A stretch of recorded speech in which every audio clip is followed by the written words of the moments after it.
Olá, seja muito bem-vindo, seja muito bem-vinda a mais um episódio do Globo Ruralcast. Nós estamos em Santos, no litoral paulista, aqui no Santos Convention Center, numa área próxima aqui ao Porto de Santos, na cobertura do Seminário Internacional do Café. E nesse episódio a gente recebe o Vinícius Estrela, que é o diretor executivo da BSCA, que é a Associação Brasileira de Cafés Especiais.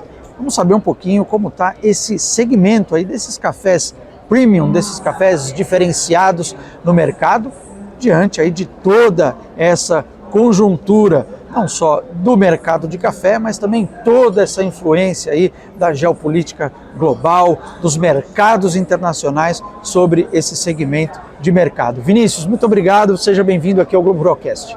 Muito obrigado, uma excelente oportunidade de conversar um pouco sobre o que o brasileiro ama, que é o café, e o café de alta qualidade. Vinícius, como é que está falando um pouquinho aí desse cenário, né? Como é que está a promoção hoje e a produção e a qualificação do café brasileiro para se ter cada vez mais esse café considerado especial, premium no país?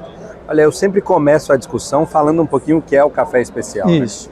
Né? O café especial é todo café produzido de maneira sustentável e que numa avaliação sensorial, por conta de seus atributos positivos, doçura, acidez, corpo, recebe uma avaliação que usualmente numa escala de 0 a 100 está percebida acima de 80 pontos. Então é um café de alta qualidade e quando a gente escuta o café tem um sensorial de rapadura, pamonha, chocolate, a gente está falando de café especial.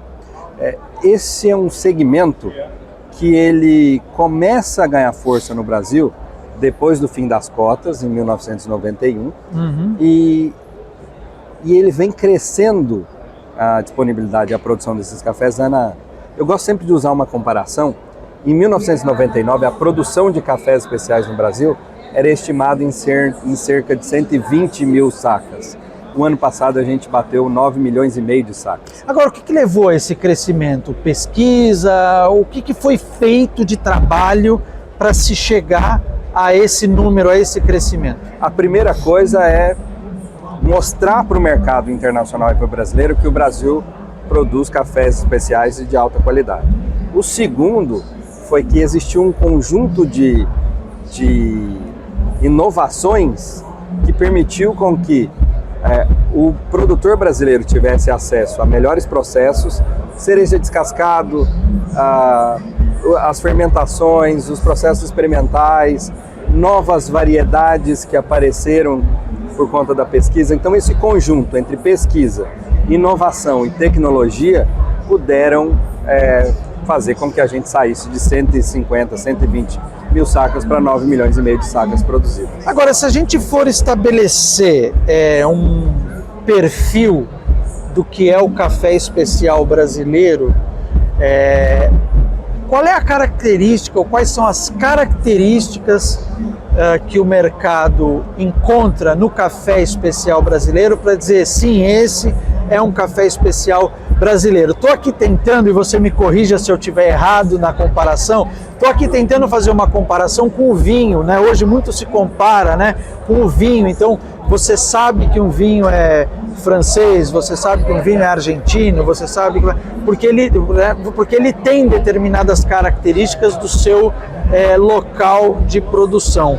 O que diferencia um café especial brasileiro do café de outras partes do mundo, que o consumidor pode chegar e dizer, não, esse aqui é um café especial brasileiro porque ele tem esse atributo? A gente tem várias características para poder definir uma identidade sensorial do café especial brasileiro.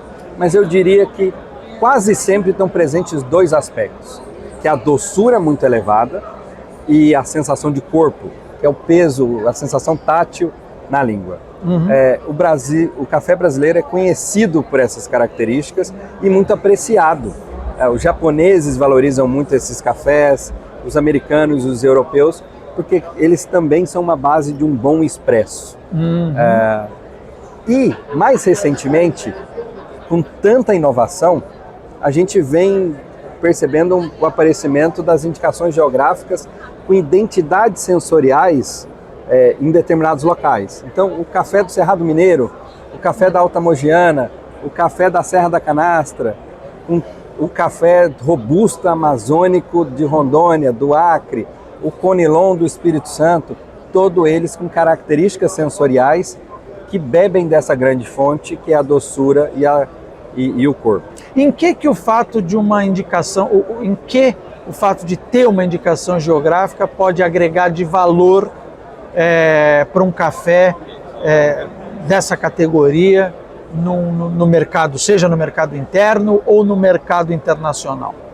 Uma indicação geográfica bem delimitada e bem trabalhada, ela possibilita a criação dessa identidade sensorial, com características que permitam que o consumidor identifique aquele café com aquelas características. Então, quando a gente vai beber um vinho, e é um vinho de Bordeaux, na França, a gente já sabe que é uma indicação geográfica, a gente já sabe mais ou menos o que esperar.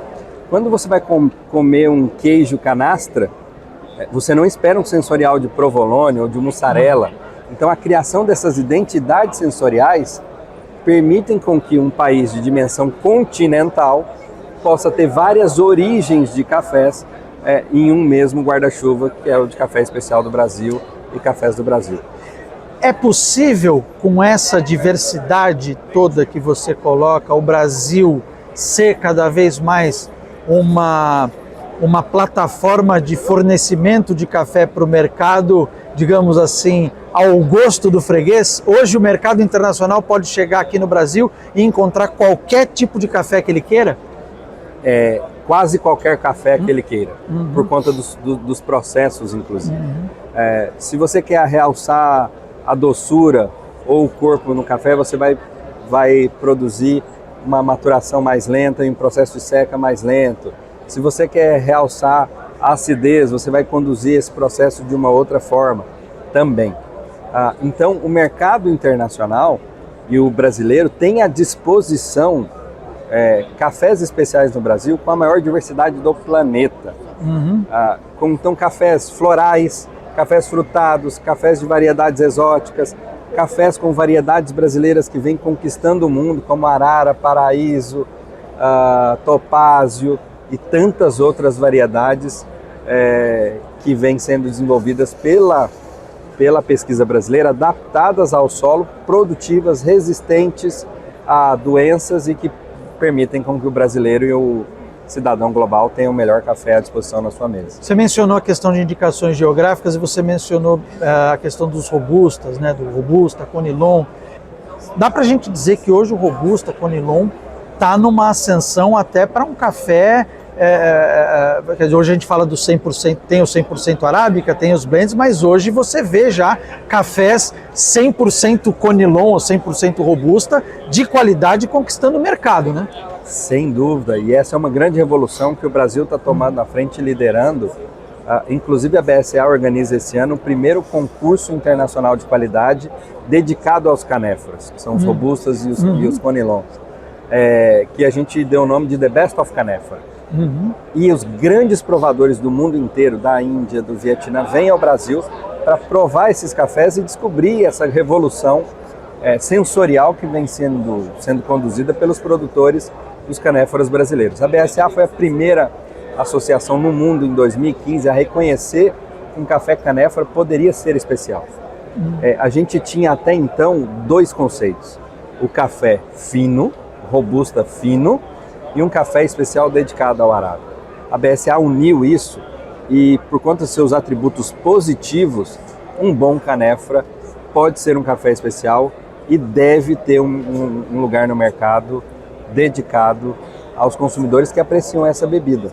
Agora, a gente está aqui no Seminário Internacional do Café, a gente vê aqui estandes de tradings, de empresas, de comercializadoras, de cooperativas, de produtores e tal. Você falando desses atributos do café especial, dessa variedade do café brasileiro, fala-se bastante da questão da sustentabilidade da produção de café. Posso até mencionar, na Globo Rural nós temos o Prêmio Fazenda Sustentável, que assim, praticamente todos os anos tem produtores de café que ganham a premiação entre os mais sustentáveis do Brasil, quer dizer, indicando que há esse trabalho dentro da cafeicultura. Agora a pergunta que eu te faço é: o mercado hoje está disposto a pagar o diferencial por esses atributos? E que diferencial é esse em relação a um café commodity numa média aí de valor? O mercado está disposto a pagar, ele vem pagando, por exemplo, a mais nos leilões de cafés especiais sendo executados, mas também do ponto de vista de comércio. Boa parte dos expositores aqui, das empresas internacionais, as grandes trades, as exportadoras e as cooperativas têm em seus negócios departamentos ou empresas separadas dedicados a café especial. E elas investiram nesse mercado porque tem retorno. A gente está falando mais ou menos em 10%, 15% de valorização por conta dos seus atributos positivos. E se somam junto ao café especial por conta dos seus atributos, agricultura regenerativa, as questões de sustentabilidade, questões inclusive de gênero, cafés produzidos por mulheres que vêm ganhando espaços. Você tem marcas investindo em concursos de qualidade para mulheres e posicionando e colocando à disposição no mercado brasileiro cafés com um potencial de qualidade alto, cafés especiais e com esses aspectos. Então o café especial deixou de ser um nicho, passou a ser um segmento e com vários nichos específicos que vêm permitindo uma maior valorização do café brasileiro. Mesmo em momentos de mais incerteza e volatilidade nos preços, como a gente está vendo agora, e com toda essa conjuntura geopolítica interferindo nos mercados, nos preços e nos custos de produção? Sem sombra de dúvida. Agora, esses desafios todos, eles acabam corroendo a margem de qualquer negócio.